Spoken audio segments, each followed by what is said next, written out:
వచ్చిన వెంబడి వచ్చిన మనము చదువుకుంటూ వెళితే కొన్ని నాకు ప్రభు బయలుపరిచిన కొన్ని విషయాలు మీతో పంచుకుంటాను. యోహాను కంటే యేసు ఎక్కువ మందిని శిష్యులుగా చేసుకుని వారికి బాప్తిస్మం ఇస్తున్న సంగతి పరిచయులు వినిరని ప్రభువునకు తెలిసినప్పుడు ఆయన యూదయ దేశము విడిచి గలిలయ దేశములకు తిరిగి వెళ్ళెను. ఆయనను యేసే బాప్తిస్మం ఇయ్యలేదు కానీ ఆయన శిష్యులు ఇచ్చుచుండి. చూడండి, ఇక్కడ రెండు ప్రదేశాలు, యూదయ, గలిలయ. ఈ రెండు ప్రాంతాలు వేరు వేరు పాలకుల క్రింద ఉన్నవి. యూదయ పిలాతు క్రింద, గలిలయ హేరోదు క్రింద ఉన్నవి.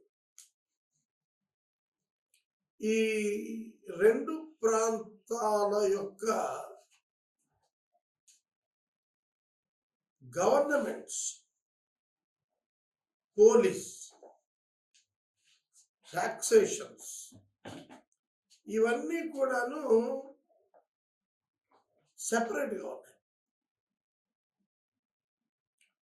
యేసుక్రీస్తు ప్రభువు యూదయలో ఆయన శిష్యులు బాప్తిస్మాలు ఇస్తూ యోహాను శిష్యుల కంటే సంఖ్యాపరంగా యేసు శిష్యులే ఎక్కువ మందిగా అయ్యారు. ఇది పరిచయులకు తెలిసిపోయింది. చూడండి, పరిచయులు, సద్దూకయులు అనేవారు రెండు యూదులలోనే ప్రధాన గుంపులు ఉండేవారు. పరిచయులు తమను తాము చాలా పరిశుద్ధులుగా ఎంచుకునేవారు. సిద్ధాంతపరంగా కూడాను వారిద్దరి మధ్యన వ్యత్యాసాలు ఉన్నాయి. మతాసక్తి పరులు వాళ్ళు. తమ మతాన్ని కాపాడుకోవటానికి, విస్తరింప చేసుకోవటానికి వారికి ఇష్టం. అయితే యోహాను బాప్తిస్మమే కొంతవరకు వారికి ఆటంకంగా అనిపించింది. అయితే యేసుక్రీస్తు అంతకంటే ఎక్కువ మందికి బాప్తిస్మాలు ఇస్తున్నాడు అన్నప్పుడు ఆటోమేటిక్గా దే విల్ ఎన్కౌంటర్ క్రైస్ట్. మీరు ఇక్కడ యేసుక్రీస్తు ప్రభువు వివేకముగా ప్రవర్తిస్తున్నాడు. ఆయన దేవుని కుమారుడు. ఆయన దైవాత్మ చేత అనేక అద్భుతాలు చేస్తున్నవాడు. అయినప్పటికీ కూడా వివేకము విషయంలో ఆయన చక్కగా ప్రవర్తించాడు. యూదయలో పరిచయులకు తెలిసినప్పుడు ఆయన గలిలయ వైపు వెళ్ళిపోయాడు. He escaped. దైవ సేవకులు, ఇది విశ్వాసులు కూడా జాగ్రత్తగా గమనించాలి. విరోధము, వ్యతిరేకత అనే రెండు అంశాలు కూడాను పరిగణలోకి తీసుకుని ఆలోచించుకోవాలి. ఒక ప్రాంతంలో లేచేటువంటి వ్యతిరేక పరిస్థితులు తనను, తన మిషన్ని అభ్యంతరపరచుకున్నట్లు ఆయన మూవ్మెంట్ ప్లాన్ చేసుకున్నాడు. It is nothing but the wisdom. ఈ విజ్డమ్ లేకపోతే దేవుని పనిలో కొనసాగలేదు. ఒక రైతు తన వ్యవసాయాన్ని కొరకు గాలి ఎటు వీస్తుంది, వర్షం ఎప్పుడు వస్తుంది, ఏ సీజన్లో విత్తాలి, ఏ సీజన్లో కొయ్యాలి అనేది అతడు ఎరిగి ఉంటాడు. ఏ సీజన్లో ఏ టైప్ ఆఫ్ క్రాప్ వెయ్యాలి అనేది కూడా అతనికి ఆలోచన ఉంటుంది. దీర్ఘకాల పంటలు, స్వల్పకాలపు పంటలు, వాటి పట్ల కూడా అవగాహన ఉంటుంది ఒక రైతుకి. నీరు సమృద్ధిగా కావలసిన పంటలు, నీరు సమృద్ధిగా లేకపోయినా వచ్చే మెట్ట ప్రాంతపు పంటలను గురించిన అవగాహన కూడా ఉంటుంది. ఇది ఒక వ్యవసాయం, యేసుక్రీస్తు పరిచర్య. ఎక్కడ ఒత్తిడి తీసుకురావాలి, ఎక్కడ ఒత్తిడి నుండి నిష్క్రమించగలగాలి, అది ఎరగటం వివేకం. భిన్నంగా పరిచర్య మూలాలకు విఘాతం కలిగించేటట్లు పరిచర్యలో నడవటం మూర్ఖత్వం అవుతుంది తప్ప జ్ఞానం కాదు, వివేకం కాదు. యేసు యూదయ నుండి గలిలయకి వెళ్ళిపోయాడు. యేసు వాళ్ళని జయించలేడా? తన శక్తితో వాళ్ళ నోరును మూపించలేడా? తన జ్ఞానంతో గలడు, కానీ తప్పించుకెళ్ళాడు. తర్వాత ఆయన సమరయ మార్గమున వెళ్ళవలసి వచ్చెను. లూకా 19లో జక్కయ్య ఇంట నేడు నేను ఉండవలసి ఉన్నది అంటాడు. ఇక్కడ వెళ్ళవలసి వచ్చింది. ఏమిటిది? వెళ్ళవలసి రావటం ఏంటి? ఉండవలసి ఉండటం ఏంటి? God's divine time table follow అవుతాడు ప్రభు. దైవ సంబంధమైనటువంటి కైరోస్ ప్రకారం ఆయన వెళ్తాడు. క్రోనోస్ అంటే క్యాలెండర్ వైడ్ టైం టేబుల్ అయితే, కైరోస్ అనేది అవకాశాలను బట్టి వచ్చేటువంటి ఆపర్చునిటీస్, సీజన్స్. కనుక మినిస్ట్రీలో అనుకూలమైన సమయము, అనుకూల స్థలము, అనుకూల సన్నివేశము, అనుకూలమైనటువంటివి మనను నడిపించాలి. కరోనాలో ఫిజికల్ చర్చెస్ అనుకూలం కాదు, ఆన్లైన్ చర్చెస్ అనుకూలం. వాటిలో వేగవంతంగా ఉన్నవారు ఎక్కువ సేవ చేశారు. అర్థమవుతుందా? ఇప్పటికీ కూడాను కరోనా భయం చేత ఫుల్ అటెండెన్స్ చర్చెస్ లో ఉండటం లేదు. ఇది మనందరికీ తెలుసు. ఇక 4వ వచనంలో అంటాడు, ఆయన సమరయ మార్గమున వెళ్ళవలసి వచ్చాడు. సమరయ షోమ్రోను దేశానికి ఒకప్పుడు ముఖ్య పట్టణం. అయితే ఆ మార్గము అన్యులతో నిండిన మార్గం. Jews never prefer that way. యూదుడైన వాడెవ్వడు కూడా ఆ మార్గము వైపు తన ప్రయాణాన్ని పెట్టుకోవడానికి ఇష్టపడ్డాడు. Nobody wants to go through that road. కానీ యేసు ప్రభు వెళ్ళవలసి వచ్చి, ఒక జ్యూగా అయితే ఆయన వెళ్ళటానికి ఇష్టపడకపోవు, కానీ ఆయన దేవుని కుమారుడు, మనుష్య కుమారుడు, నశించిన దానిని వెదకి రక్షించడానికి వచ్చినటువంటి వాడు. కాబట్టి ఆప్షన్ లేదు, వెళ్ళాల్సి వచ్చింది. వెళ్ళాడు. ఆయన యాకోబు తన కుమారుడైన యోసేపుకిచ్చిన భూమి దగ్గర ఉన్న సమరయలోని సుఖారను ఒక ఊరికి వచ్చాడు. ఆ ఊరికి ఎంత బ్యాక్గ్రౌండ్ ఉందో చూడండి. యేసుక్రీస్తు ప్రభువు వెళ్ళినప్పటి నాటికి సుమారుగా 1800 సంవత్సరాల క్రితం యాకోబు తన కుమారుడైన యోసేపుకి ఇచ్చిన భూమి యాకోబుకి ఉన్నటువంటి 12 కుమారులలో యోసేపునకు జ్యేష్ఠత్వపు హక్కు దొరికింది. ఎఫ్రాయిము, మనష్షే ఇద్దరు గోత్రకర్తలుగా equal share with their fathers brothers, తండ్రి యొక్క అన్నదమ్ములతో సమానమైనటువంటి portion of asset Ephraim, Manasseh పొందుకున్నారు. వాళ్ళకు చెందినటువంటి భూమి దగ్గర, ఊరు దగ్గర, సుకార్ అనే ఊరి దగ్గర బావి యొద్దకు వచ్చాడు. ఆ బావి యాకోబు బావిగా కొనియాడబడుతోంది. యేసు ప్రయాణము వలన అలసి ఉన్న రీతిగానే ఆ బావి యొద్ద కూర్చుండెను. అప్పటికి ఇంచుమించు 12 గంటలు.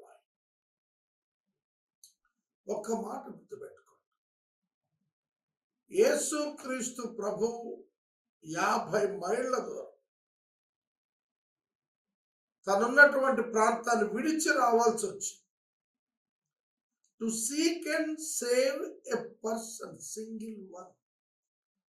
ఒక క్యారెక్టర్లెస్ ఉమెన్ గా పేరుగాంచి నశించిన ఆధ్యాత్మిక స్థితిలో ఉన్న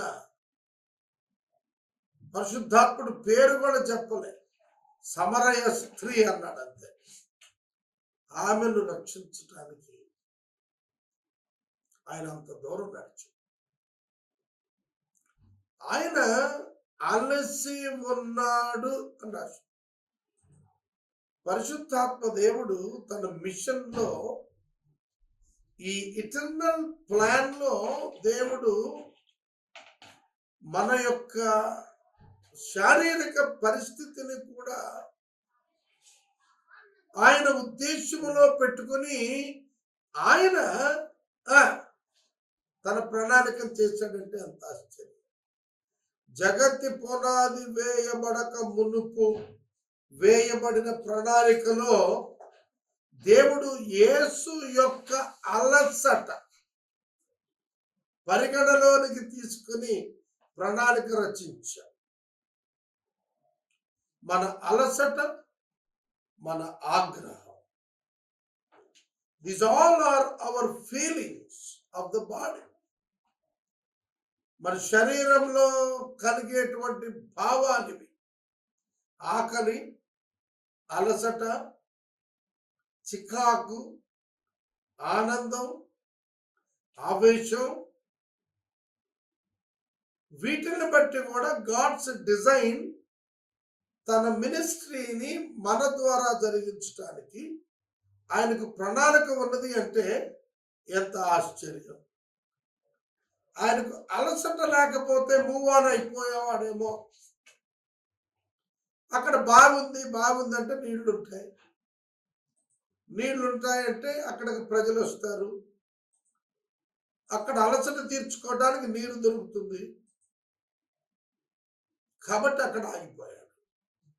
హ్యుమానిటీ ఆఫ్ క్రైస్ట్ ఇక్కడ మీరు మరువకూడదు. యేసు ఆ బావి దగ్గర కూర్చుండిపోవుటకు కారణాల్లో ఆయన అలసటను పరిశుద్ధాత్మ దేవుడు వ్రాయించాడు. కొన్ని మన శారీరక, సామాజిక మరియు వాతావరణ పరిస్థితులను బట్టి కూడా కొన్ని మిషన్స్ దేవుడు అకంప్లిష్ చేసినట్లు బైబిల్లో రాశాడు. కొన్ని పొలిటికల్ కండిషన్స్ బట్టి కూడా దేవుడు తన ప్లాన్ అకంప్లిష్ చేశాడు. ఇది ఎంతో ఆశ్చర్యం. కనుక దేవుడు తన ప్రణాళికను మన ద్వారా జరిగిస్తున్నప్పుడు వివిధ రకాల పరిస్థితుల గుండా తన చిత్తాన్ని తాను అమలుపరుచుకుంటూ వెళుతుంటాడు. చూడండి, యేసు అలిసి ఉన్నాడు, బావి దగ్గర కూర్చోన్నాడు. అలాగిన కండిషన్స్ ఉన్నాయే మన చుట్టూ జరిగే కండిషన్స్, మన ఇంటర్నల్ అండ్ ఎక్స్టర్నల్ కండిషన్స్. ఇవి కూడా ప్రణాళికలో వినియోగించుకొనబడటం వలన దేవుడు కలిగి ఉన్న జ్ఞానం మనం గ్రహించగలుగుతాం. అప్పటికి సమయము 12 గంటలు. ఒక పక్కన ప్లేస్, ఒక పక్కన పర్సన్స్ కండిషన్, మరొక పక్కన టైం. ఎప్పుడైతే ప్లేస్, టైం అండ్ పర్సన్ ఉన్నాడో అక్కడ హిస్టరీ నమోదవుతుంది. హిస్టరీలో టైం, ప్లేస్, పర్సన్ ఈ ముగ్గురు ప్రాముఖ్యం. Without person there is no history, though there is a place in time. కాలం, సమయం ఉంటే కుదరదు మనిషి లేకుండా, అది చరిత్ర అవ్వదు. స్థలం లేకుండా, సమయం లేకుండా మనిషి ఒక్కడుంటే చరిత్ర గురించి మాట్లాడలేము. So it is a historical event, proven event. మనకు అర్థమవుతాం. 12 గంటల ఆయను అక్కడ కూడా 12 గంటలు అయ్యేప్పటికీ ప్రభు అక్కడికి రీచ్ అయి ఉన్నాడు. అలసట వచ్చి ఆ సమయానికి దాహము తీర్చుకునే ఉద్దేశమున ఆమె సమరయ ఊరి నుండి 12 గంటలప్పుడు ఒక స్త్రీ బావి దగ్గరకు వచ్చింది. మీరు గమనించాలి, ఈ స్త్రీ సాధారణ స్త్రీలతో కలిసి వచ్చిన ఆమె కాదు. ఎప్పుడైనా గుర్తుపెట్టుకోండి, సాధారణంగా ఇజ్రాయేల్ కన్యకలు లేదా ఇజ్రాయేల్ మహిళ బావి దగ్గరకు నీటి కొరకు వచ్చినప్పుడు ఒంటరిగా రారు, ఇతర స్త్రీలతో కలిసి వస్తారు. ఇప్పటికీ మీరు పల్లెటూళ్ళల్లో చూడండి, చెరువుకి వెళ్ళి నీళ్లు తెచ్చుకునే మహిళలు ఒంటరిగా పోరు, లేదా బోరు దగ్గరికి వెళ్ళి నీళ్లు తెచ్చుకునేవాడు ఒంటరిగా అందరు గ్రామంలో నుంచి ఒకరిద్దరు కలిసిపోతారు. అలాగే బట్టలు ఉతికేటువంటి వాళ్ళు కూడాను ఒంటరిగా వెళ్ళరు, పక్కన తోడు తీసుకుని పోతారు. కానీ ఈవిడ ఒంటరిగా వచ్చింది. ఎందుకు వచ్చిందంటే ఆ టైంలోనే ఆవిడ వస్తుంది. ఆమె హిస్టరీ బాగాలేదు, ఆమె చరిత్ర బాగాలేదు. ఆమె అప్పటికి 5 భర్తలను మార్చిన ఆవిడ ఇప్పుడు భర్త కాని వాడితో సంసారం సహజీవనం చేసేస్తా ఉంది. His character is not good and it was not good. గతంలో బాగాలేదు, ఇప్పుడు బాగాలేదు. సాధారణంగా స్త్రీలు పవిత్రంగా ఉండేవారు, ఒక భర్తకే వారు భార్యగా ఉంటూ పరిశుద్ధత కాపాడుకుంటూ సాక్ష్యాన్ని కాపాడుకునేవారు. ఇలాంటి స్త్రీలతో సహవాసం చేయరు. అందుకే ఎవరు ఈవిడితో రారు, ఈవిడ ఎవరితో వెళ్ళలేదు.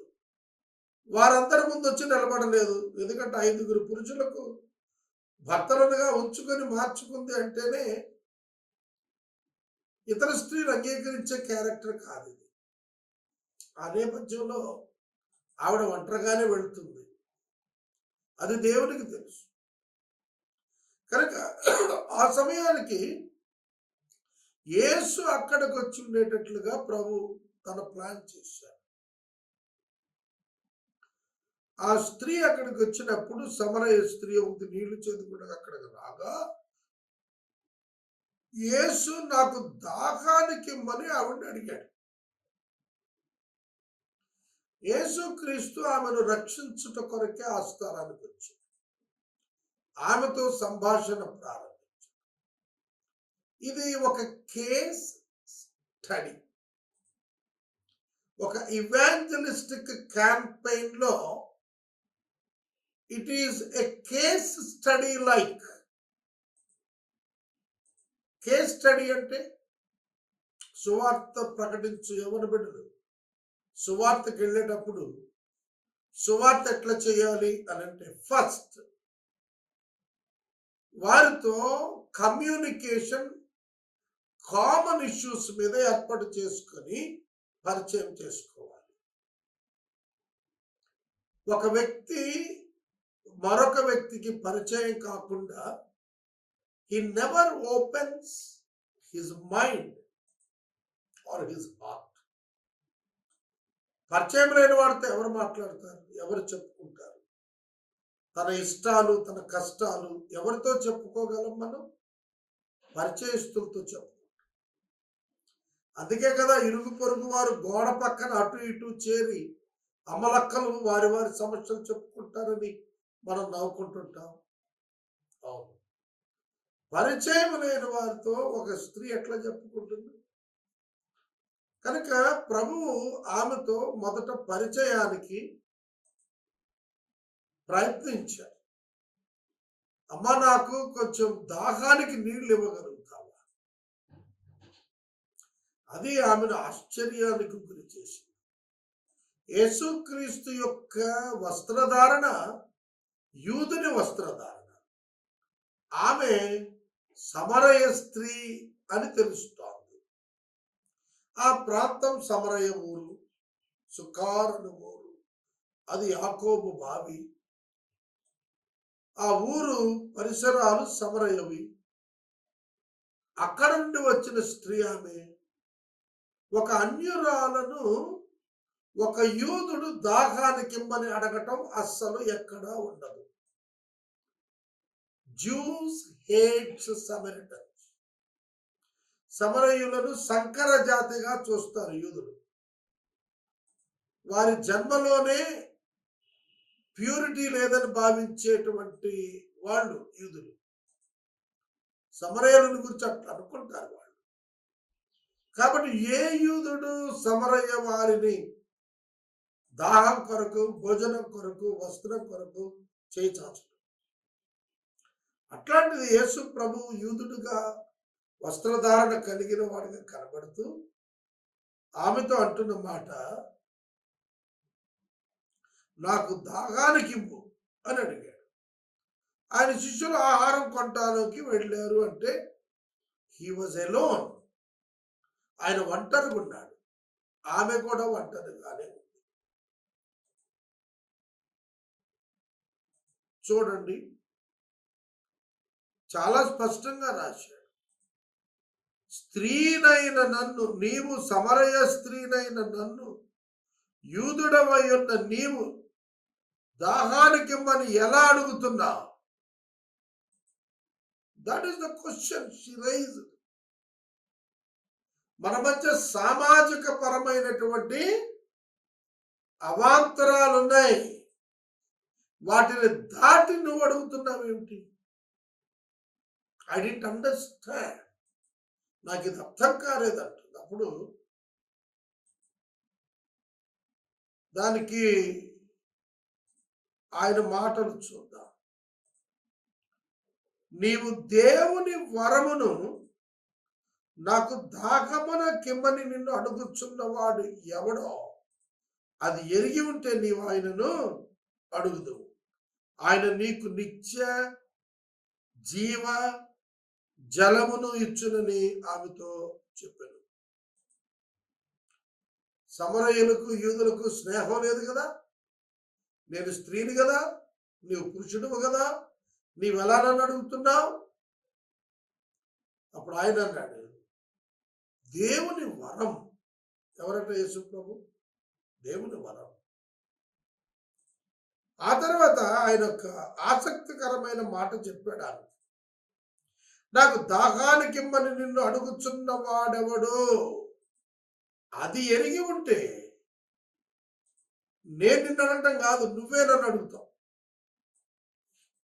అక్కడ తనని తాను అని అనకుండా నీవు ఆయన్ని అడుగుతావు అంటాడు. ఆయన నీకు నిత్య జీవం ఇస్తాడు. అప్పుడు ఆ స్త్రీ, అయ్యా, ఈ బావి చాలా లోతైంది, చేదుకోవటానికి నీకేమి లేదే, ఆ జీవజలం ఎలా నీకు దొరుకును?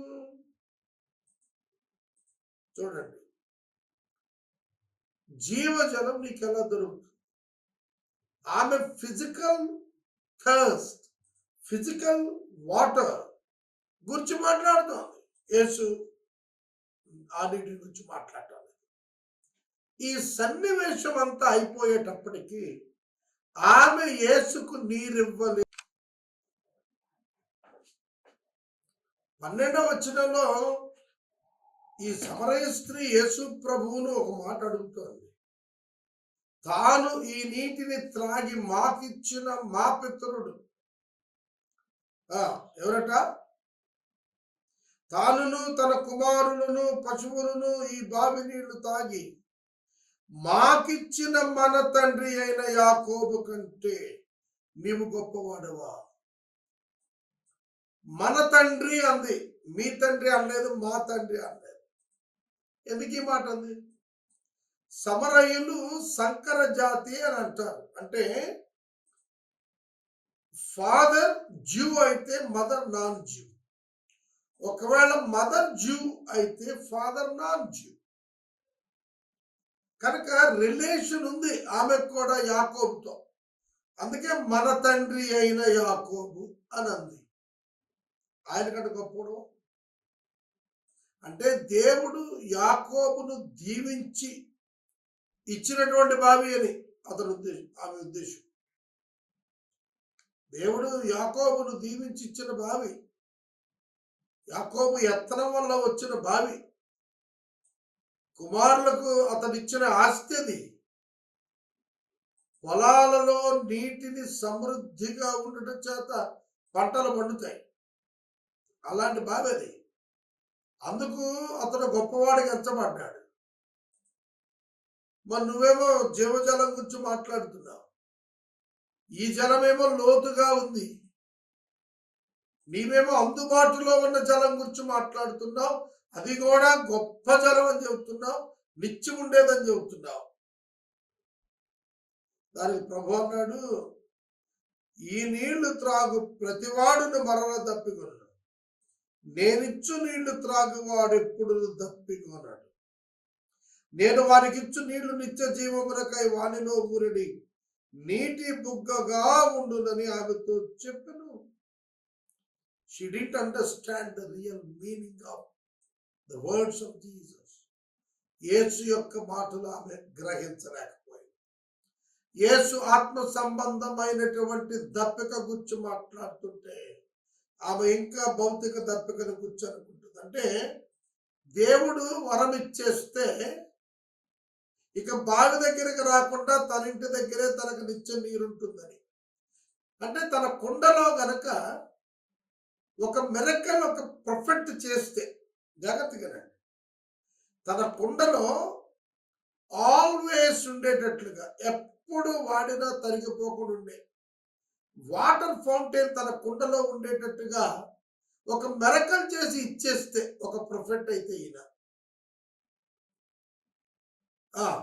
నేను ఇక బావికి రాక్కర్లేదు కదా, నా ఇంటి దగ్గరే ఎల్లప్పుడూ నా జీవితకాలం అంతా నీళ్లు నేను పట్టుకుంటాను అనే భావన ఆమెది. ఏలియా కాలంలో 3.5 సంవత్సరాలు విధవరాలి ఇంట కొండలో పిండి అయిపోలేదు, బుడ్డిలో నూనె అయిపోలేదు కదా. That's the miracle. అలాంటి మెరకల్ ఏమో చేస్తాడు అనుకుంటాం. ఫిజికల్ వాటర్ని గురించి అనుకుంటుంది కానీ రక్షణను గురించి చెప్తున్నాడు ఈయన అనుకోలే. ఆత్మదాహము తీర్చబడుట కొరకైనటువంటి జీవజలపు నిధి ఆయనని ఆమెకు తెలియలేదు. ఆ స్త్రీ ఆయనతో అంటుంది, అయ్యా, నేను దప్పికొనకుండునట్లును చేదుకొనకింత దూరము రాకుండానట్లును ఆ నీళ్లు నాకు దయచేయి అని అడుగుతుంది. Jesus take it as an advantage. ఇక ఆయన ఇవాంజలికల్ ప్రోగ్రామింగ్ స్టార్ట్ చేశాడు. ఏమన్నాడు తెలుసా? నీవు వెళ్ళి నీ పెనిమిటిని పిలుచుకుని ఇక్కడికి రా అని చెప్పాడు. మీరు గమనించారా? 9వ వచనంలో నీవు యూదుడవు, నీవు అంది. 15వ వచనంలో అయ్యా అంది. ఏమంటుందండి? 19వ వచనంకి వచ్చేటప్పటికి అయ్యా నీవు ప్రవక్త వరకు గ్రహిస్తున్నారు. చూడండి, ఆమె అండర్స్టాండింగ్ లెవెల్స్ మారుతున్నాయి. ఇవాంజలిజం యొక్క గొప్పతనం ఏంటో తెలుసా? లిజనర్ యొక్క అండర్స్టాండింగ్ లెవెల్స్ చేంజ్ అవుతాయి ఇవాంజలిజం ద్వారా. ఇక్కడ ప్రభువు ఆమెతో నీ భర్తను తీసుకురా, నీ పెనిమిటిని తీసుకురా అని చెప్పాడు. అప్పుడు ఆమె నాకు పెనిమిటి లేడు అని చెప్పింది. చూడండి, వాస్తవంగా ప్రభు ఆమె నిజస్థితి ఎరిగిన వారే, ఆమె హృదయం ఎరిగిన వారే, ఆమె రక్షణ అవసరం ఎరిగిన వారే, ఆమె ద్వారా ఆ గ్రామ రక్షణకు ప్రణాళిక కలిగిన వారే. అయినా ప్రాసెస్ నీ పెనిమిటిని తీసుకుని అనగానే ఆమె నాకు పెనిమిటి లేడు. వెంటనే ప్రభు ఆమెతో ఒక పవర్ఫుల్ వర్డ్ చెప్పారు. నాకు పెనిమిటి లేడని నీవు చెప్పిన మాట సరియే, నీకు 5 పెనిమిట్లుండి, ఇప్పుడున్నవాడు నీ పెనిమిటి కాడు, సత్యమే చెప్పావు. అంటే ఆమెకు ఆమె ఎవరో తెలుసు, ఆమెకు ఆయన ఎవరో తెలియాలి. Please note my word. ఆమెకు ఆమె ఎవరో తెలుసు, ఆమెకు ఆయన ఎవరో తెలియాలి. అందుకే ఆమె ఎవరో ఆయన తనకు తెలుసని ఆమెకే చెప్పారు. అందుకే ఆమె ఎవరో, ఆమె నిజస్థితి ఏమిటో తనకు తెలుసని ఆమెకు తెలియటానికి యేసు ఈ మాట చెప్పారు. ఒక పాపి యొక్క అంతరంగము ఆ పాపము జ్ఞప్తికి తెచ్చే వరకు, that's the work of the Holy Spirit, ఆ వ్యక్తి రక్షణలోకి రాడు. Unless until the Spirit of God convinces a person about his sin, he cannot repent. గుర్తుపెట్టుకోండి, మీ సువార్త ప్రకటన ఎంత చేసినా పరిశుద్ధాత్మ దేవుడు కార్యం జరిగించకపోతే చెవిటిపావు ముందు బోరబూదినట్టే. ఇక్కడ అదే మీరు గుర్తించగలుగుతారు. నీకు 5 పెనిమిట్లున్నారు, ఇప్పుడున్నవాడు నీ పెనిమిటి కాడు, సత్యం చెప్పావు, నువ్వు చెప్పింది కరెక్టే మాట్లాడుతున్నాను. ఆమెకు అర్థమైపోయింది. అప్పుడు ఆ స్త్రీ, అయ్యా నీవు ప్రవక్తవని గ్రహిస్తున్నా. అర్థమైందా? ఒక వ్యక్తి ఇవాంజలిజం చేస్తున్నాడు అని అంటే, ఇవాంజలైజ్ చేయబడుతున్న వ్యక్తికి, ఇవాంజలిజం చేస్తున్న వ్యక్తి ఏ స్పిరిట్తో, ఏ పవర్తో తనకు సువార్త చేస్తున్నాడు అర్థమవుతుంది. తెలుసునా? It is linked with the power of the lord, spirit of the lord. దేవుని శక్తి, ఆత్మశక్తితో ఇవాంజలిజం ముడిపడి ఉందని మనం ఎన్నడూ మర్చిపోకూడదు. The word has its own power to convince a sinner about his sin. ఒక పాపి తన పాపాన్ని గురించి ఒప్పుకునేట్టు చేసే శక్తి దేవుని వాక్కుకుంది. అందుకే నీ సొంత మాటలు చెప్పద్దు ఎవాంజలిజంలో, దేవుని మాటలే చెప్పాలి. ఆమె నీవు ప్రవక్తవని గ్రహిస్తున్నాను అనగా అక్కడతో ఆమె సంభాషణ టాపికల్ గా చేంజ్ అయిపోయింది. She started asking Jesus about her spiritual doubts. Physical thirst తో ప్రారంభమైన వారి సంభాషణ turned into the worship, into the topic of worship. ఆరాధన వైపు మరలింది ఆమె సంభాషణ. ఆరాధన గురించి మాట్లాడుతుందంటే ఆత్మ సంబంధమైన దప్పిక కలిగిన ఆమె. అందుకే ఆమె దప్పిక తీర్చడానికి యేసు అక్కడికి వచ్చాడు. ఆమె అడిగిన ప్రశ్న, మా పితరులు ఈ పర్వతమందు ఆరాధించిరి, గాని ఆరాధించవలసిన స్థలం యెరూషలేములో ఉందని మీరు చెప్పుదురు అని ఆయనతో అనగా యేసు ఆమెతో ఇలా అన్నాడు. ఇవాళ నేను రికార్డింగ్ చేసేటప్పుడు ఒక సెన్సేషనల్ న్యూస్ విన్నాను. అదేమిటో చెప్పనా? జో బైడెన్ అనే అమెరికన్ ప్రెసిడెంట్ యూదులకు యెరూషలేము దేవాలయములో ఆరాధించు హక్కు లేదు అని చెప్పాడు. దర్శించే హక్కు ఉంది కానీ ఆరాధించే హక్కు లేదు, అది మహమ్మదీయులకు చెందినది. కనుక యూదులు కేవలం ఆ స్థలం చూడొచ్చు కానీ ఆ గోడ దగ్గర ఆరాధించొద్దు అంటాడు. ఇది చాలా తీవ్రమైన దుమారం ఇవాళ యూదా ప్రాంతంలో లేచింది అని న్యూస్ మీడియా గోలం పెడుతాం. అంటే 2000 సంవత్సరాల క్రితం సమరయ స్త్రీ సైతం డిస్కస్ చేసిన టాపిక్ ఏమిటంటే యెరూషలేములో ఆరాధన జరగాలి. ఇవాళ మనం అమెరికన్ ప్రెసిడెంట్ డిస్కస్ చేస్తున్న టాపిక్ ఏమిటి? Worship at the place of Jerusalem. యూదులకు దేవాలయములో ఆరాధన అతి ప్రాముఖ్యం. Every year 3 times every male of the family, కుటుంబ యజమాని ప్రతి సంవత్సరం 3 సార్లు దేవాలయానికి వెళ్ళి తీరాలి. పస్కా పండుగకు వచ్చినటువంటి పురుషులు పెంతెకొస్తు పండుగ వరకు అక్కడే ఉండిపోయేవాళ్ళు. అన్ని దేశాల నుంచి వచ్చిన యూదా పురుషులు. That place is important. ఆ స్థలం చాలా ముఖ్యం. ఆయనను ఆమె అడిగిన ప్రశ్న, యెరూషలేములో ఆరాధన స్థలం ఉంది, మేము కొండ మీద ఆరాధిస్తున్నాం, మా పితరులు మాకు ఇలా చెప్పారు, యూదులైతే అలా చెప్తారు. దానికి యేసు ప్రభు ఇచ్చింది, అవ్వా ఒక కాలం వచ్చుచున్నది, ఆ కాలం అంతా ఈ పర్వతం మీద అయినా యెరూషలేములోనైనా మీరు తండ్రిని ఆరాధింపరు. నా మాట నమ్ము. That is the church period. యేసు ద్వారా తండ్రిని ఆరాధించేవారు ఇప్పుడు ప్రపంచవ్యాప్తంగా ఉన్నారు. వారు యెరూషలేము ప్రదేశానికి వెళ్ళటం లేదు.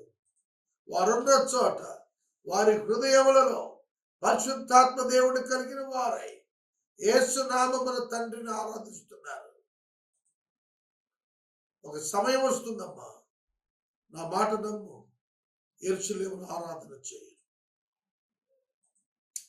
యెరూషలేములో ఆరాధించరు.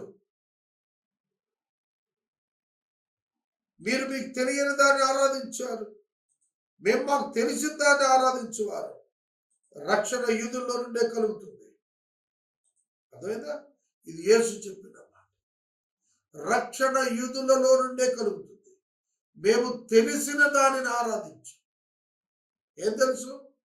యూదులకి అతి పరిశుద్ధ స్థలములో మందసము మధ్యన కెరూబులలో నుండి ప్రభువు మాట్లాడుతాడు అని వారికి తెలుసు. అతి పరిశుద్ధ స్థలములోని దేవుని సన్నిధిని ఎరిగిన వారమైన మేము మందిరములో ఆరాధిస్తాం. మీరు సమరయులు గనక మందిరానికి రారు. మీకు ఎత్తైన స్థలమే, కొండ మీదనే మీరు ఆరాధిస్తారు. ఇప్పటికీ కొండలపైన ఆరాధన మన భారతదేశంలో కూడా హైందవులు చూస్తున్నారు, హైందవులు చేస్తున్నారు. ప్రియమైన దేవుని బిడ్డలారా, దేవుడు అంటే చాలా ఉన్నతమైన రెవరెన్స్. ఎత్తైన స్థలానికి వెళ్ళి మరి ఆరాధన. అంతెందుకు, యెరూషలేము ఏర్పడక పూర్వపు కాలంలోనే అబ్రహాము కుమారుని తీసుకుని మోరియా పర్వతాల్లో ఒక పర్వతం పైకెక్కి బలి అర్పణ చేత ఆరాధించలేదా? కనుక ఎత్తైన స్థలపు ఆరాధన, పర్వతాలపై ఆరాధన దేవునికి ఇచ్చే గౌరవంగా భావిస్తుంది మానవ జాతి. ప్రభు చెబుతున్నాడు, యెరూషలేములో ఆరాధించరు, ఈ పర్వతం ఎక్కి కూడా ఆరాధించరు, ఆరాధించువారు, యథార్థముగా ఆరాధించువారు, ఆత్మతోను సత్యముతోను తండ్రిని ఆరాధించు కాలము వచ్చుచున్నది, అది ఇప్పుడే వచ్చే ఉంది, ఇప్పుడును వచ్చే ఉన్నది. బైబిల్ చాలా జాగ్రత్తగా చదవాలి. ఇప్పుడే కాదు, ఇప్పుడును అంటే you can worship the lord here itself with your perfect heart. యథార్థ హృదయంతో హృదయములో ఆరాధించచ్చమ్మా. God will here. దేవుడు వింటాడు. కొండ ఎక్కితే కాదు, యెరూషలేము వెళ్తే కాదు, ఎక్కడ ఉంటే అక్కడ యథార్థ హృదయంతో ఆరాధన చేయవచ్చు. Not even in the churches, not even in the pilgrimages, anyone can worship the Lord wherever they are with the perfect pure heart. పరిశుద్ధమైన హృదయం కలిగిన వారై ఎక్కడి నుండైనా ఎవరైనా ఆరాధన చేయవచ్చు. తనను ఆరాధించువారు అట్టివారే కావాలని తండ్రి కోరుచున్నాడు, వెదుకుచున్నాడు. కోరుచున్నాడు అనే పదం ఏమని రాసింది? మూల భాషలో, మూల ప్రతులలో వెదుకుచున్నాడు. God is seeking for true worshippers who were transformed and changed. మార్పు పొందిన పరిశుద్ధుల యొక్క ఆరాధన కొరకు దేవుడు చూస్తున్నాడు తప్ప, జీవితము మారని వారు యెరూషలేముకి వెళితే, జీవితము మారని వారు సమరయ కొండకి వెళితే దేవుడు వారి కోసం చూడటం లేదు. వారెక్కడున్నా మారిన హృదయం కలిగిన వారై ఉండి, పవిత్ర హృదయం కలిగిన వారై ఉండి, హృదయ శుద్ధి కలిగిన వారై ఉండి తనను ఆరాధించే వారున్నారా అని ఆయన వెతుక్కుంటున్నాడు. God is searching for true worshippers who are changed in the hearts. దేవుడు ఆత్మ గనుక ఆయనను ఆరాధించువారు ఆత్మతో సత్యముతో ఆరాధించవాలి. అర్థమైందా? దేవుడు ఆత్మ గనుక ఆత్మతో ఆరాధించాలి, సత్యముతో ఆరాధించాలి. అంటే with the experience of regeneration and with the experience of living truthful life.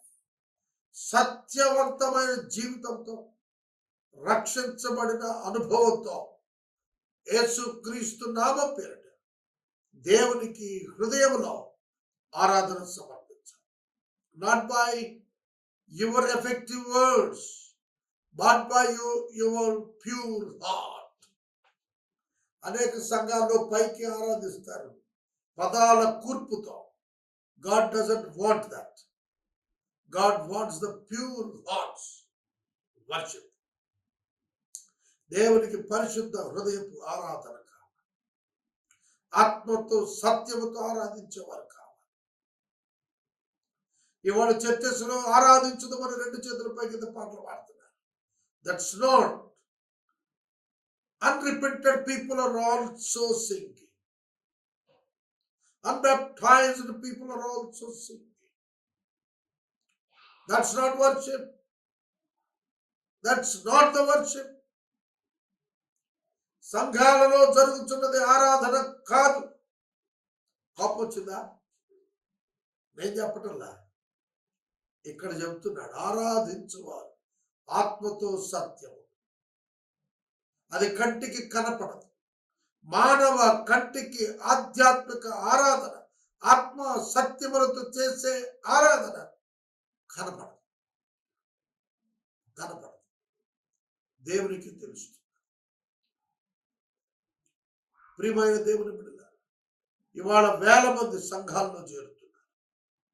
మారు మనసు లేనివారు, జీవితాన్ని మార్చుకునేవారు, వ్యభిచారములో ఉన్నవారు, దొంగలై ఉన్నవారు, ధనాపేక్ష ఉన్నవారు, కులము హృదయములో నుండి పోనివారు, చేతుల పైకెత్తి హల్లెలూయా అని పాడుతున్నాడు. God never be fooled. దేవుడు వెర్రివాడు కాదు మిత్రులారా. Don't be fooled yourself. మిమ్మల్ని మీరు పిచ్చోళ్ళని చేసుకోకండి. మీరు మారుమనసు పొందండి, రక్షణ పొందండి, జీవితాన్ని సత్యముగా మార్చుకోండి. అప్పుడు ఆత్మలో ఆరాధించండి.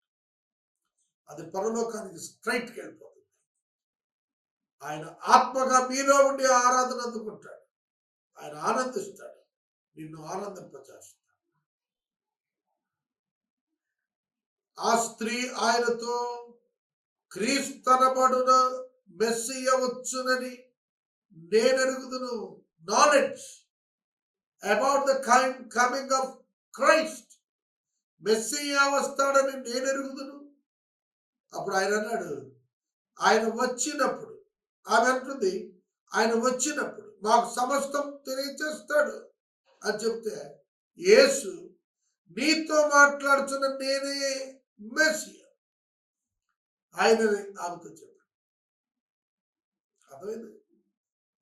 నీతో మాట్లాడుతున్న నేనే ఆయన అని చెప్పాడు. ఒకసారి ఆగండి. బావి దగ్గర 12 గంటలకు కూర్చున్నప్పుడు యేసు నీళ్ల కోసం అడగకుండా, అమ్మా నేను నువ్వు ఎదురు చూస్తున్న మెస్సియను అంటే అసలు ఆవిడ మాట్లాడేదే కాదు, వెళ్ళిపోయేది. అర్థమైందా? జాగ్రత్తగా వెళ్ళాడు. యేసు తాను మెస్సియా అని ఎప్పుడు చెప్పుకున్నాడు? ఆమె నాకు మెస్సియా వస్తాడని తెలుసు, ఆయన వచ్చినప్పుడు అన్ని చెప్తాడని తెలుసు. అవునమ్మా, నీతో మాట్లాడుతున్న నేనే ఆయన్ని, నేను చెబుతున్నాను, ఆరాధించు, వారి ఆత్మతో సత్యంతో ఆరాధించాలమ్మా. కొండ మీద కాదు, యెరూషలేము కాదు, నేను వచ్చేసాను, ఆ సమయం వచ్చేసింది. అది ప్రభు ఇచ్చిన సందేశం. She was totally convinced. ఆవిడ సంపూర్ణంగా ఒప్పుకుంది యేసు మెస్సియా. 27వ వచనం నుండి చూస్తే, యేసు ఆమెతో మాట్లాడుతూ ఉండగానే ఆయన శిష్యులు ఆహారం తీసుకోవడానికి వెళ్ళిన వాళ్ళు వెనక్కి వచ్చి ఆయన స్త్రీతో మాట్లాడుట చూచి ఆశ్చర్యపడింది. అంటే అది యేసుకు వాడుక కాదు అని అర్థమైంది. పరిచర్యలో మా చిన్నతనంలో సీనియర్ దైవ సేవకులు చెప్పేవారు, స్త్రీతో ఒంటరిగా మాట్లాడవద్దు. 1. 2, భర్త లేని సమయంలో ఆ గృహానికి వెళ్ళవద్దు. 2. 3, స్త్రీని తాకి ప్రార్థన చేయవద్దు. Unless until you get the age of your grand father. తాతగారు వయసు వచ్చే వరకు కూడా భక్త సింగ్ గారు తల మీద చేసి ఎవరికి ప్రార్థన చేయలేదట మహిళలు. తర్వాత ఒంటరిగా స్త్రీల సమాజాల్లో మాట్లాడద్దు. ఎందుకు అవి చెప్తూ వచ్చారంటే, there is a chance for falling. పడిపోయే ప్రమాదం ఉంది. నువ్వేదో తప్పు చేస్తున్నావని కాదు, అలా చేస్తే there is a choice and chance to fall. శోధన సాతానుడు కలుగు చేసినప్పుడు పడిపోవు ప్రమాదం ఉందని అట్లా చెప్పేవారు సీనియర్ దైవ మినిస్ట్రీలో. ఇది చాలా అత్యవసరం, పాటించాల్సిన పని ఉంది. యవన బిడ్డలు బహుజాగ్రత్తగా పాటించాలి. యేసు స్త్రీలతో మాట్లాడుట వెరీ రేర్ అనేది ఇక్కడ వారి ఆశ్చర్యానికి కారణం. కానీ నీకేం కావాలి అని ఆయనతోనైనా, ఆమెతో ఎందుకు మాట్లాడుతున్నావు అని ఆయనతో అయినా ఎవడు అడగలేదు. అడగకపోయినా ఆశ్చర్యపడ్డారు కదా. ఇది లోకం. Nobody will come and ask you or question you about your actions, but they will note it. గుర్తుపెట్టుకోండి, మనల్ని ఎవరు ఏం అడగట్లేదు, ఎవరు ప్రశ్నించడం లేదు అని అంటే దాని అర్థం ఎవరు మనం పట్టించుకోవట్లేదని కాదు, చూస్తున్నారు. లోకం చూస్తుంది, ఆలోచిస్తుంది, అభిప్రాయాలు ఏర్పరచుకుంటుంది. You should be very careful about your surroundings. చాలా జాగ్రత్తగా ఉండాలి. నీ భౌతిక స్నేహాల గురించి జాగ్రత్తగా ఉండాలి. నీ సహవాసాల గురించి జాగ్రత్తగా ఉండాలి. నీ ప్రవర్తనను జాగ్రత్తగా చూసుకోవాలి. తోడు ఉండ ఆయన శిష్యులే ఆశ్చర్యపడ్డారు. ఎందుకని అడగకపోయినా దే నోటెడ్ ఇట్. వారు దాన్ని గమనించారు. తర్వాత ఆ స్త్రీ తన కొండ విడిచిపెట్టి ఊరిలోకి వెళ్ళిపోయింది. ఆమె వచ్చిన పర్పస్ ఏమిటి? కలెక్ట్ ద వాటర్, నీరు తీసుకుని వెళ్ళాలి, చేదు పోసుకోవాలి. కానీ ఆవిడ కొండ పక్కన పెట్టింది. Now the priority changed. ఇప్పుడు ఆమె ప్రయారిటీ నీరు కాదు, ఆమె priority Messiah.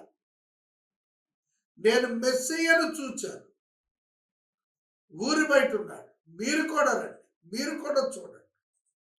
She became N evangelist. ఆమె సువార్త ప్రకటిస్తుంది. యేసును పరిచయం చేయటం సువార్త. యేసు గురించి చెప్పటం కాదు, యేసును వ్యక్తిగతంగా పరిచయం చేయటం. నాతో ఏమని చెప్తుందో చూడండి. మీరు వచ్చి నేను చేసినవన్నీ నాతో చెప్పిన మనుషుడిని చూడండి, ఈయన క్రీస్తు కాడా అని ఊరు పడుతుంది. She interacted with the people of the village. ఎప్పుడు మాట్లాడిన ఆవిడ ఊరి వాళ్ళందరూ పిలిచి మాట్లాడుతారు. ఒకప్పుడు సిగ్గుతో, తన రహస్య జీవితంతో, చితికిపోయిన మనసుతో ఇతరులతో మాట్లాడకుండా దూరం ఉన్న ఆవిడ ఇప్పుడు వెళ్ళి తన పాపం గురించి వాళ్ళతో పబ్లిక్గా మాట్లాడు. నా బ్రతుకు, నా పాపం, నేను చేసిన వ్యభిచార జీవితం నాతో చెప్పేశాడు, మీరు వచ్చి చూడండి. ఈయన క్రీస్తు కాకపోతే చెప్పగలడా? మానవ హృదయాన్ని ఎరగటం ఒక్క దేవుని కుమారుడికి తప్ప భూమి మీద ఎవరికైనా చేత అవుతుందా? నా బ్రతుకును ఆయన నాతో చెప్పాడు, ఆయన క్రీస్తు నేను నమ్ముతున్నాను, మీరు వచ్చి చూసుకోండి. Come and test, come and see. యేసుని గురించి మీరు సాక్ష్యం ఇచ్చేటప్పుడు ఇది గొప్ప ఆధారం. You can test your Jesus, you can come and see. విశ్వాసంతో వచ్చి చూడు, యేసుని కనుగొంటావు, దేవుని కనుగొంటావు. ఆమె అదే చెప్తుంది, నమ్మండి, నేను చెప్పింది నమ్మండి, రండి మీరు చూడండి. అదే సువార్త. అప్పుడు ఊరిలో నుండి బయలుదేరి ఆయన ఎదుకు వచ్చుచ్చు ఉండిని. వచ్చినవి కాదు, they started coming to Jesus. యేసు దగ్గరికి వస్తూ ఉన్నారు. ఈలోక శిష్యులు బాధపడా భోజనం చేయి అని వేడుకున్నారు. అందుకు ఆయన భుజించుటకు నాకు మీకు తెలియని ఆహారం ఉంది అని వాళ్ళు చెప్పారు. ఒకవేళ ఎవరైనా క్యారేజ్ పంపారేమో అనుకున్నారు శిష్యులు. వాళ్ళు కూడా ఆత్మ సంగతులు గుర్తించడం లేదు, సమరయ స్త్రీలాగానే. కానీ ఆయన మాట్లాడుతున్న మాటలు ఆత్మ సంబంధమైన మాటలు. మీరు ఎరుగని ఆహారం నా కొరకు ఉంది అంటే, తండ్రి చిత్తము నెరవేర్చుటే నాకు పానము ఆహారమై ఉన్నది. More than my food, fulfilling the will of God is my food. దేవుని చిత్తం నెరవేర్చడమే భౌతిక ఆహారం కంటే నిజమైన ఆహారంగా నేను భావిస్తాను అని చెబుతున్నాడు. యేసు వారిని చూచి, నన్ను పంపిన వారి చిత్తము నెరవేర్చుటయు ఆయన పని తుదముట్టించుటయు నాకు ఆహారం అయింది. దేవుని చిత్తం నెరవేర్చటం, ముగించటం నాకు ఆహారం. ఇంకా 4 నెలలైన తర్వాత కోతకాలం వస్తుందని మీరు చెబుతారు కదా. ఇదిగో మీ కన్నులెత్తి చూడండి పొలాలను, ఇదిగో మీ కన్నులెత్తి పొలములను చూడండి. అవి ఇప్పుడే తెల్లబారి కోతకొచ్చి ఉన్నవని మీతో చెప్పుచున్నారు. అక్కడ పొలము లేదు, పంట లేదు. కానీ యేసు, ఇదిగో మీ కనులెత్తి చూడండి. యేసు చూస్తున్న పొలము, యేసు చూస్తున్న పంట, అవి కోతకు వచ్చిన చేలులా కనబడుతున్నది. ఆత్మ సంబంధమైన పంట. యేసు చూస్తున్నది ఆత్మ సంబంధమైన పంట. యేసు చూస్తున్నది హృదయాలలో, బీడు భూములలో మొలకెత్తిన వాక్యపు విత్తనాల వలన వచ్చిన వాక్యాహారమైన పంట. రక్షణార్థమైనటువంటి జీవితాలు వారి ముందు సిద్ధంగా కనబడుతున్నాయి. కారణం ఏమిటి అంటే ఆయన పరిచర్య ద్వారా, లేఖనముల ద్వారా వారు దేవునిపై ఏమి విన్నారో అది ఈ రోజున వారు కనులారా చూసి అంగీకరించబోతున్నారు. కాబట్టి విత్తువాడు కోయవాడు కూడా సంతోషించేటట్లు, కోయవాడు జీతం పుచ్చుకొని నిత్య జీవాత్మని ఫలం పుచ్చుకొచ్చున్నాడు. విత్తువాడొకడు కోయవాడొకడు అన్న మాట ఈ విషయంలో సత్యమే. విత్తేవాడొకడు, కోసేవాడొకడు. సువార్త విత్తువాడొకడు, వారిని ప్రభువులో పెంచేవాడు మరొకడు. ఈ విషయం సత్యం. మీరు దేని గురించి కష్టపడలేదో దాన్ని కోయిటకు మిమ్మల్ని పంపితిని. ఇతరులు కష్టపడ్డారు, మీరు వారి కష్టపు ఫలములో ప్రవేశిస్తున్నారు. ప్రాఫిట్స్ కష్టపడ్డారు, దేవుని గురించి చెప్పారు. ఇవాళ అపోస్టల్స్ అయిన మీరు ఆ పంట కోస్తున్నారు. పేతురు చేసిన మొదటి ప్రసంగానికి 3000 మంది రక్షించబడ్డారంటే వాళ్ళకి ఇంతకు ముందు వాక్యం తెలియదా? వారు ఇంతకుముందు యేసు మాటలు విన్నవాళ్ళు కాదా? వాళ్ళు ఇంతకుముందు యేసు మాటలు విన్నవాడిని, ప్రవక్తల మాటలు విన్నవాడిని. అపోస్తుల మాటలకు పరిశుద్ధాత్మ దేవుడు వారి హృదయాలను తెరిచాడు. కాబట్టి వారి కష్టంలో వీరు ప్రవేశిస్తున్నారు అనే మాట సత్యము. నేను చేసినవన్నీ నాతో చెప్పినని సాక్ష్యం ఇచ్చిన స్త్రీ యొక్క మాటలను బట్టి ఆ ఊర్లోని సమరయులలో అనేకులు ఆయన యందు విశ్వాసం ఉంచిరి. ఒక వ్యక్తి యొక్క ఆధ్యాత్మిక రక్షణ సాక్ష్యము అనేకుల విశ్వాసానికి దారి తీస్తుంది. అందుకే సంఘాలలో సాక్ష్యము ఖచ్చితంగా చెప్పించాలి. సువార్త సభలలో సాక్ష్యము చెప్పించాలి. ఆమె బ్రతుకు ఎలా మారినదో సాక్ష్యము చెప్పినది. ఆ సాక్ష్యము అతడు నమ్మాడు. ఆ ప్రాంతం వారు అనేకులు విశ్వాసం ఉంచారు. ఆ సమరయులు ఆయన యొద్దకు వచ్చి తమ యొద్ద ఉండమని ఆయన వేడుకున్నారు కనుక అక్కడ 2 దినములుండెను. 2 days only. 2 days in the God's appointment. Jesus stayed over there. ఆయన మాటలు వినినందున ఇంకను అనేకులు యేసును నమ్మి ఆ స్త్రీని చూచి, ఇక మీద నువ్వు చెప్పిన మాటను బట్టి కాక మా మట్టుకు మేము విని ఈయన నిజముగా లోకరక్షకుడని తెలుసుకుని ఉంటామని చెప్పిరి. 2 దినముల తర్వాత సమరయ నుండి గలిలయకి వెళ్ళిపోయాడు యేసు. 2 రోజులు అక్కడ నుండి మాట్లాడితే అనేక మంది తమ హృదయాలు యేసయ్యకి ఇచ్చారు. సమరయ స్త్రీ తన హృదయమును దేవునికి ఇచ్చినట్లు, నిజ ఆరాధికురాలిగా మారినట్లు, ఒక పాపాత్మురాలైన స్త్రీ పవిత్రురాలుగా, పరిశుద్ధురాలుగా దేవుని చేత కడగబడి చేయబడి నిజ ఆరాధికురాలుగా మారినట్లు అనేకులు ఆ పట్టణంలో రక్షణ పొందారు. 4వ అధ్యాయము మనకు అన్యుల రక్షణను గురించి తెలియజేస్తా. 3వ అధ్యాయంలో ధర్మశాస్త్రోపదేశకులు మాకే పరలోకం అనుకున్నారు, వాళ్లకు బుద్ధి చెప్పాడు. 4వ అధ్యాయంలో మేము పాపులము అనుకున్న వారికి పరలోకం ఉన్నది అనేటువంటి ప్రేమ వార్తను ఆయన ప్రకటించాడు. దాన్ని ప్రకటించడానికి మెస్సీయ వారి మధ్యకు వెతుక్కుంటూ వెళ్ళాడు. వారి మధ్యకు ఆయన వెళ్ళాడు. వారున్న చోటకు ఆయన వచ్చాడు. ఆయన ఉన్న చోటకు వాడు రాలేదు కనుక ఆయన వెతుక్కుంటూ వచ్చాడు. నిన్ను నన్ను వెతుకుతున్నాడు. మనం రక్షించబడాలని వెతుకుతున్నాడు. మన హృదయం ద్వారా దగ్గరికి వచ్చాడు. తలుపు తట్టి పిలుస్తున్నాడు.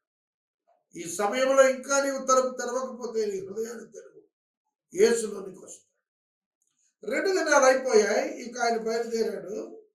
ఆయన మాట్లాడుతున్నాడు, ఎందుకనగా ప్రవక్త స్వదేశంలో ఘనత పొందడు అని సాక్ష్యం ఇచ్చాడు. గలిలయను కూడా పండగకు వెళ్ళారు కనుక యెరూషలేములో పండగ సమయమున ఆయన చేసిన కార్యాలు చూచి ఉన్నందున ఆయన గలిలయకు వచ్చినప్పుడు వారు ఆయన్ను చేర్చుకున్నారు. గలిలయకి వెళితే గలిలయలో పండుగకు వెళ్ళి ఆయన కార్యాలు చూచిన వారు గలిలయకు వచ్చి ప్రభు వచ్చినప్పుడు వారు ఆయన్ను చేర్చుకున్నారు. ఇక 46 నుండి 54 వరకు మరొక వర్తమానం. యోహాను సువార్త 4వ అధ్యాయము 46 వచనం.